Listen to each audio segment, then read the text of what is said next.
next evening, Grandpa Joe went on his story. You see, Charlie, he said, not so very long ago there used to be thousands of people working in Mr. Willy Wonka's factory. Then one day, all of a sudden, Mr. Wonka had to ask every single one of them to leave, to go home, never to come back. But why? Asked Charlie. Because of spies. Spies? Yes, all the other chocolate makers, you see, had begun to grow jealous of the wonderful sweets that Mr. Wonka was making, and they started sending in spies to steal his secret recipes.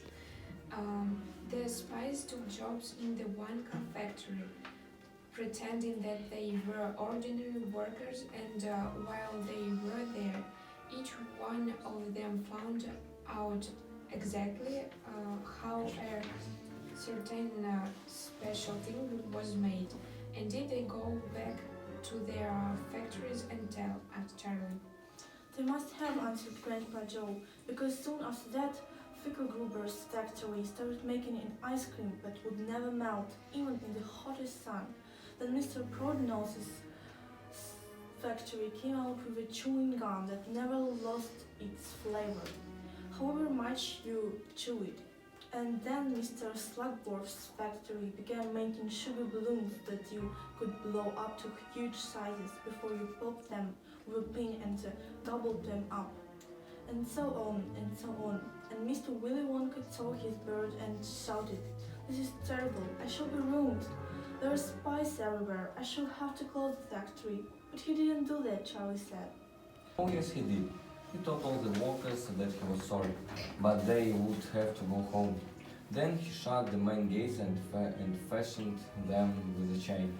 And suddenly, Wonka's giant chocolate factory became silent and deserted. The chimney stopped smoking, the machine stopped whirring, and from then on, not a single chocolate or sweet was made. Not a soul went in or out. And even Mr. Wonka himself disappeared completely. Months and months went by. Grandpa Joe went out, but still the factory remained closed.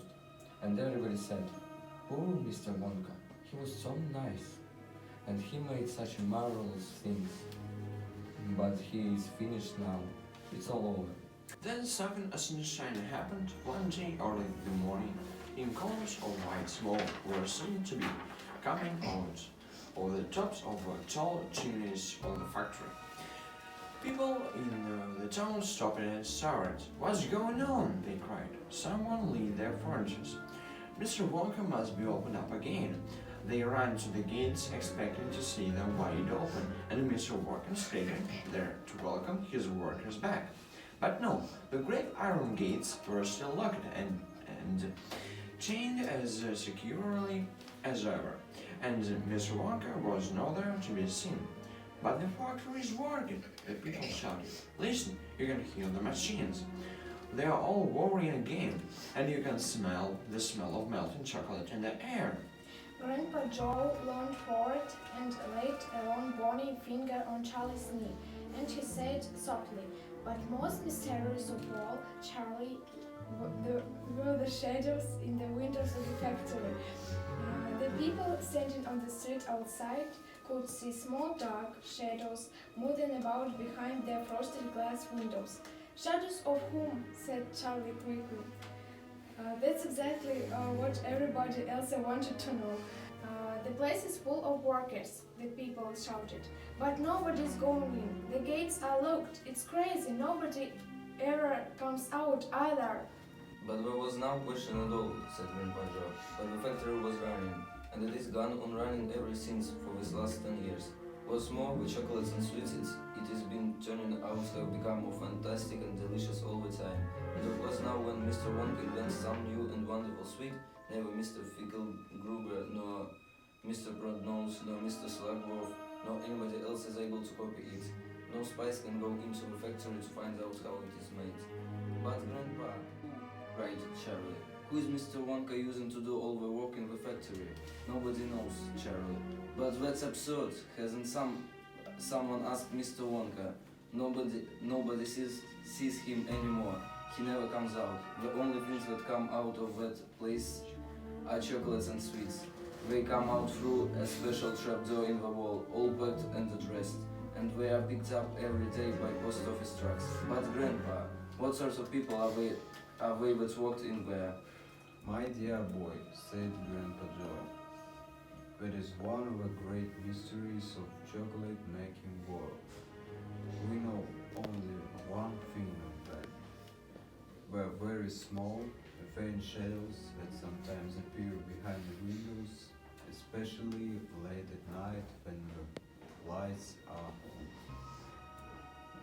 Are those of tiny people no taller than my knee.